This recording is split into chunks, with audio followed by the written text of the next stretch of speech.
نحمده ونصلي على رسوله الكريم اما بعد فاعوذ بالله من الشيطان الرجيم بسم الله الرحمن الرحيم وقال الله تبارك وتعالى حملته امه وهنا على وهن وفصاله في عامين ان اشكر لي ولوالديك صدق اللہ العظیم۔ آپ حضرات کے سامنے سورہ لقمان کی آیت تلاوت کی ہے، جس کے اندر اللہ جل شانہ ارشاد فرماتے ہیں کہ تیری والدہ نے تیرے لیے بڑی مشقتیں جھیلی ہیں۔ ایک تو 9 ماہ حمل کا جو بوجھ تھا، جو مشقت تھی وہ جھیلی، اور پھر تجھے جننے کی مشقت جھیلی، اور پھر جو تجھے 2 سال دودھ پلایا اس کی مشقت جھیلی۔ ان مشقتوں کا حق یہ ہے کہ تو بھی اپنی والدہ کا احترام کرے، اس کی عزت کرے، اس کی خدمت کرے۔ اور اللہ پاک جل شانہ ارشاد فرماتے ہیں وَاخْفِضْ لَهُمَا جَنَاحَ الذُّلِّ مِنَ الرَّحْمَةِ وَقُلْ رَبِّ ارْحَمْهُمَا كَمَا رَبَّيَانِي صَغِيرًا، اور اپنی والدہ اور اپنے والد کے لیے دعا بھی کرتا رہے کہ یا اللہ جس طرح انہوں نے مجھے بچپن میں پالا، اے اللہ تو بھی ان پہ رحم فرما، جس طرح بچپن میں انہوں نے مجھ پہ رحم کیا، میری پرورش کی، میری تربیت کی، یا اللہ تو ان پہ رحم فرما۔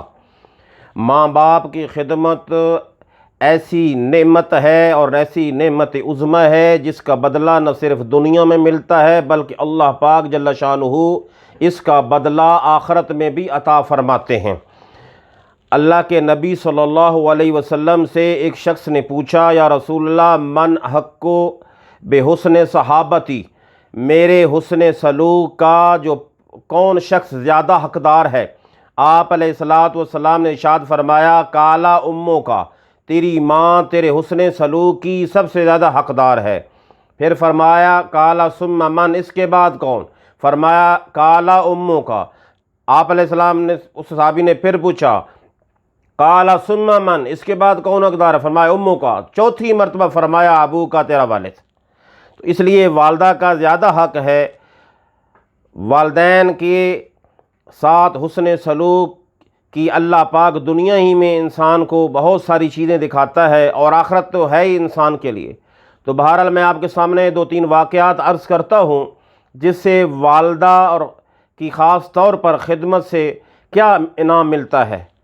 سب سے پہلے مسلم شریف کی ایک روایت ہے، حضرت ابن عمر رضی اللہ تعالیٰ عنہ ارشاد فرماتے ہیں کہ 3 لوگ تھے، سفر پر جا رہے تھے اور راستہ بیابان تھا، سنگلاخ پہاڑ تھے اور طوفانی آندھی اور بارش اور کالی رات، انہوں نے ایک غار میں جا کر پناہ لے لی۔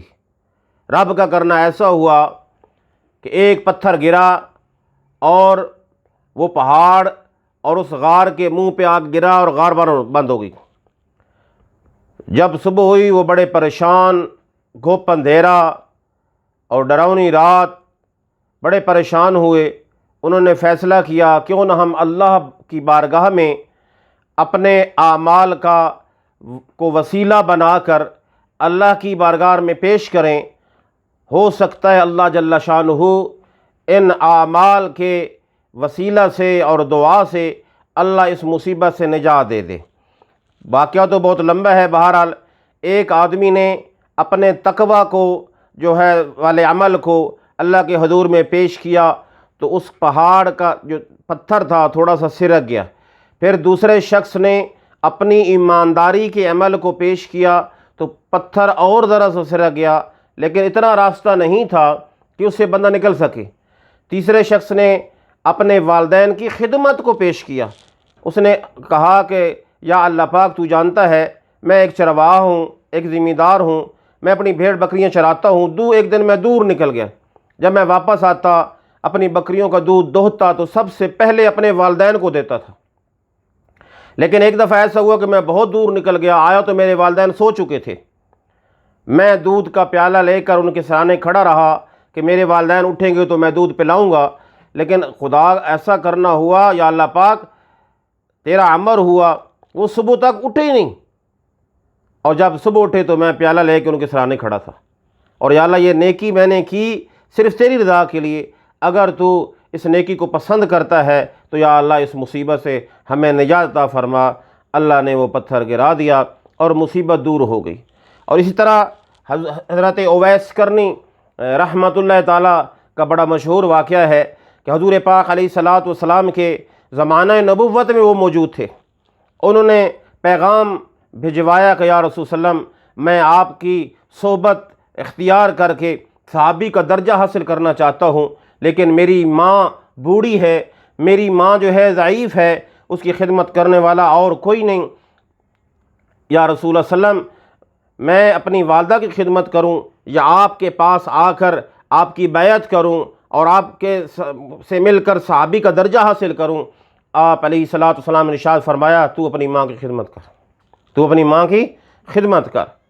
وقت گزرتا گیا، آپ صلی اللہ علیہ وسلم نے حضرت عمر فاروق رضی اللہ تعالیٰ عنہ اور حضرت علی رضی اللہ تعالیٰ عنہ سے ارشاد فرمایا اگر تمہارا حج پہ جانا ہو تو وہاں یمن کے رہنے والے قبیلہ کرن کے اویس نامی لڑکے سے ملنا اور اس سے اپنے لیے دعا کروانا، وہ مستجاب الدعوات ہے اپنی والدہ کی خدمت کی وجہ سے۔ اتنا بڑا درجہ ملا، اتنا بڑا درجہ ملا۔ تو ہمیں بھی چاہیے کہ ہم بھی اپنے والدین کی خدمت کریں اور اطاعت کریں۔ ایک چھوٹا سا واقعہ اور آپ کو اور عرض کرتا ہوں۔ حضرت موسیٰ کلیم اللہ نے اللہ پاک جل شانہ سے عرض کی یا اللہ پاک جنت میں ہر شخص کے کوئی نہ کوئی رفیق اور ساتھی ہوگا، میرے ساتھ جنت میں میرا ساتھی کون ہوگا، میرا رفیق کون ہوگا؟ تو اللہ پاک جل شانہ شاہ فرمایا فلاں علاقے کا ایک قصائی ہے، وہ تیرا رفیق ہوگا۔ وہ بڑے حیران ہوئے کہ کوئی میرا صحابی ہوتا، کوئی ولی ہوتا، کوئی نیک اولیاء اللہ ہوتا، تو ایک عام گوشت بنانے والا ایک قصائی میرا جنت میں میرا رفیق ہوگا۔ تو اللہ پاک جل شانہ نے اس کا ایڈریس بتایا۔ حضرت موسیٰ علیہ الصلاۃ والسلام اس گاؤں میں اور اس علاقے میں تشریف لے گئے۔ اس آدمی کا پوچھا تو بتایا کہ ہاں وہ چوک کے اندر جو ہے وہ گوشت بنا رہا ہے۔ حضرت موسیٰ علیہ الصلاۃ والسلام دور کھڑے ہو کر دیکھنے لگے کہ یہ کیا عمل کرتا ہے۔ دیکھا تو اس نے گوشت بیچا اور جو بہترین گوشت تھا حصے والا وہ رکھ لیا اور اس کا قیمہ بنایا اور گھر آیا۔ تو میں بھی اس پیچھے پیچھے اس کے گھر چل پڑا اور میں اس کے دروازے سے دیکھتا رہا۔ وہ خود ہی اندر گیا اور اس نے اس گوشت کو بنایا، روٹی بنائی اور اس کی چوری بنائی، اور اندر کمرے میں وہ گیا اور دیکھا تو اس کی بوڑھی ماں ہے، اس کو گود میں اٹھا کر اس کو لقمے کھلانے لگا۔ میں دور دیکھ کے بڑا حیران ہوا کہ اپنی ماں کو وہ کھلا رہا ہے، تو اس کی ماں کے ہونٹ تھوڑے تھوڑے ہل رہے تھے، تو میں سمجھ نہیں پا رہا تھا کہ اس کی ماں کیا کہہ رہی ہے۔ تو جب اس نے کھانا کھلا لیا اور جب اس نے مجھے دیکھا تو کہنے لگا جی آپ کون؟ میں نے کہا کہ اس طرح میں آیا ہوں۔ تو یہ آپ اپنی والدہ کو جو کھلا رہے تھے، تو کھلانے کے بعد اس کے کچھ ہونٹ ہلے، میں سمجھ نہیں پایا کہ تیری والدہ نے کیا کہا ہے۔ اس نے کہا میری والدہ سٹھیا گئی ہے، دماغ کمزور ہے، بعض اوقات ایسی باتیں کر لیتی ہیں جو ناممکنات میں سے ہوتی ہے۔ میں جب بھی کھانا کھلاتا ہوں تو ایک دعا دیتی ہے کہ اللہ پاک جنت میں تجھے موسیٰ کا ساتھی بنائے، یہ دعا اکثر کرتی ہے۔ تو حضرت موسیٰ علیہ السلام نے ارشاد فرمایا مبارک ہو، اللہ نے تیری والدہ کی دعا قبول کر لی، میں موسیٰ ہوں اور اللہ پاک نے تیرے پاس مجھے بھیجا ہے۔ تو اللہ پاک ہمیں بھی اپنے والدین کی خدمت کی توفیق نصیب فرمائے اور اللہ پاک ان کی دعائیں لینے کی توفیق نصیب فرمائے۔ اللہ ہماری دنیا بھی بنائے، اللہ ہماری آخرت بھی بنائے۔ وآخر دعوانا الحمدللہ رب العالمین۔